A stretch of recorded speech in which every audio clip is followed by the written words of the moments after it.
All right, hey everyone, welcome back to the Ned Hills of Southern Indiana here. It's the day after Christmas. We just had that big storm running through, and that over there is the same location of that beautiful sunset about a week ago before this blew in. So it's scenery's changed quite a bit here in the last week or so. It's a balmy 19 degrees out, feels like 9 instead of, 0, and feels like -19. So we're doing pretty good. I just came out to put some water in the old dog dish here. Frozen. You see some rabbit tracks. Guess we had a visitor here this morning, checking everything out. Had to put old Blue out. My daughter came home for the holidays, so I'm pretty happy that we cleared out the shop and had that extra room. Put old Blue out, put her car in.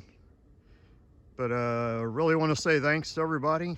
When I posted the last video late last week, I think Thursday, 6 a.m. so when I release them, we had like 19 subscribers. This morning I woke up about 4 days later and we have 55. So I really want to say thanks to everybody for joining up. Later on, after this, either later today or tomorrow, we'll get back to work on the CJ2A. I'd like to pull that engine off of there, just get it out of the way, clean up the frame a little bit, get all the stuff taken off of it, and I worked on the transmission, cleaning it up a little bit. It's probably not as bad as I thought, so more to follow. But we'll shift over from old Blue, get inside the shop, work on the other one, and we'll see you guys then. Thanks. All right, here we are again out in the shop. Made it out here. And I want to go over a little bit what we've done since we took a look at that frame the other day. I went ahead and sprayed everything down that's threaded with the PB blaster here. Even though a lot of it's so corroded, I'll probably have to hacksaw it off. We also got all the engine mount bolts thrown in that box. Like I said before, I like to keep everything sort of organized. In case I need it later, I can at least see what came out of it. I gotta buy replacement stuff. So I left these two on both sides of the engine. The engine mounts are already loose. So I think that's ready to go. We'll do that here in a little bit. Talked about the transmission. So cleaned up half of it. So you can kind of see here, we got most of the corrosion off, but it's still got, it's stained up or whatever. Some of that's gummy might come off. Or I might just leave it on there. I don't know that it'll hurt anything. But over here, you can see what it looked like before.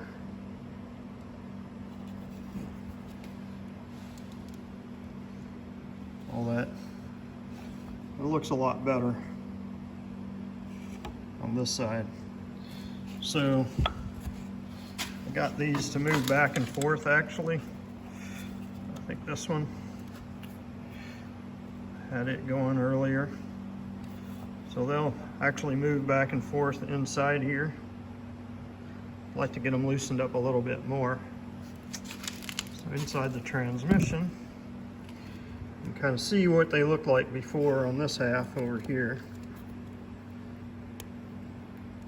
See how bad that looked on the top. And then over here I was able to clean it up. I just took a screwdriver and worked it loose the best I could. And then use the old greeny weenie. Get down in there and get the most of it out. And these bearings actually feel smooth. Hard telling until you get a load on them.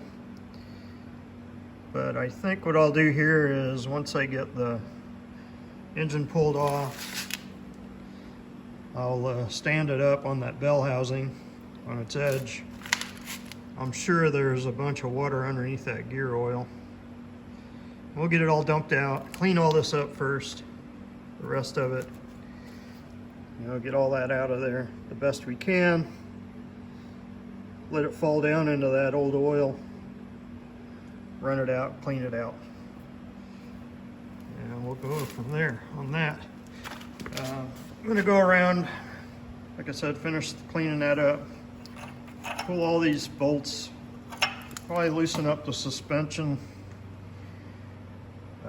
Just get it down to just the frame. Maybe we can get a nice day, get it outside, get it cleaned up.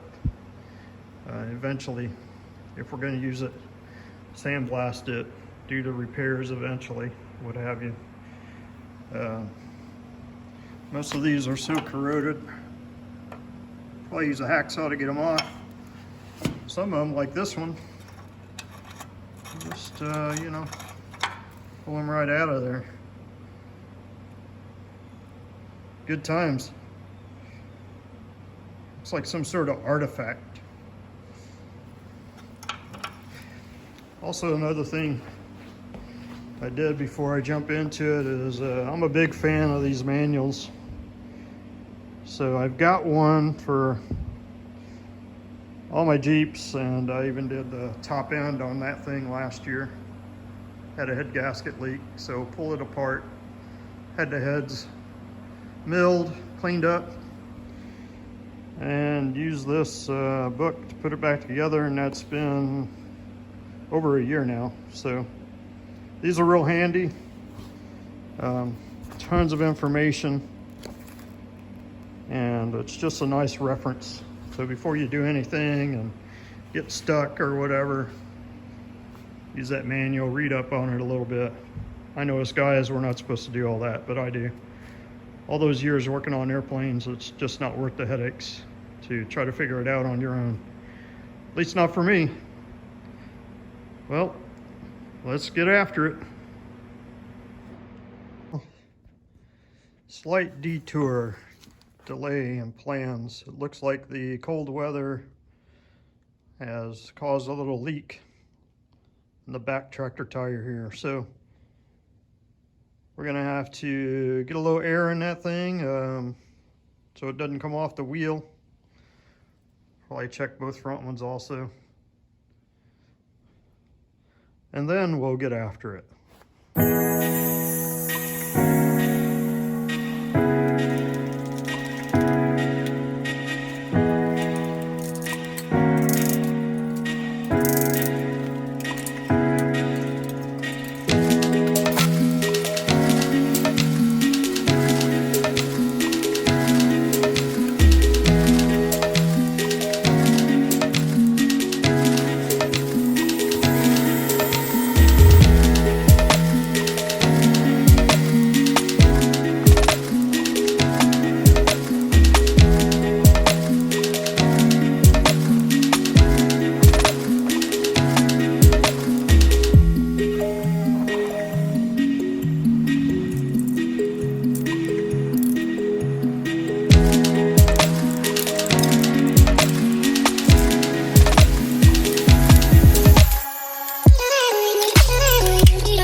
that's what's left behind.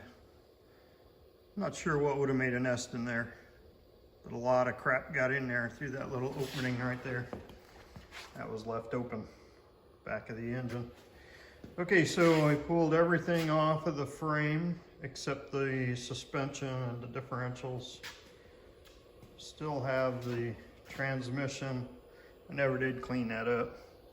I didn't find the time yet. The holidays, bunch of snow, ice,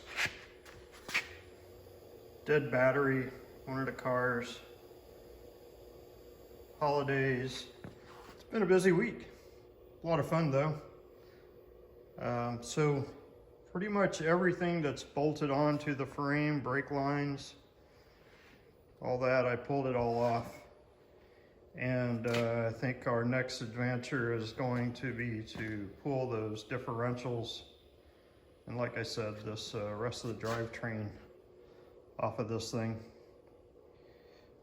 And another video, a guy commented about using the POR 15 on the frame.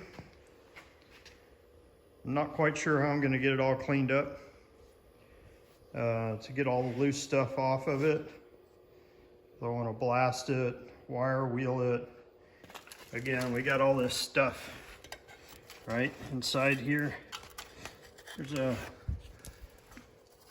mud dauber nest up inside of here. If anybody has any ideas on how to clean the inside, I thought about power washing it. It's a little cold out, and even that won't get in all the nooks and crannies. I'm not sure best way about getting the entire frame inside cleaned out. So if there's any ideas out there, throw it down in the comments below. But for now,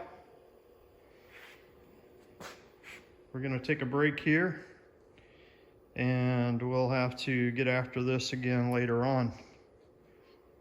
If you guys like what you're seeing here and want to follow along, subscribe, like, give it a thumbs up. Throw me some comments on some ideas how to clean up this frame.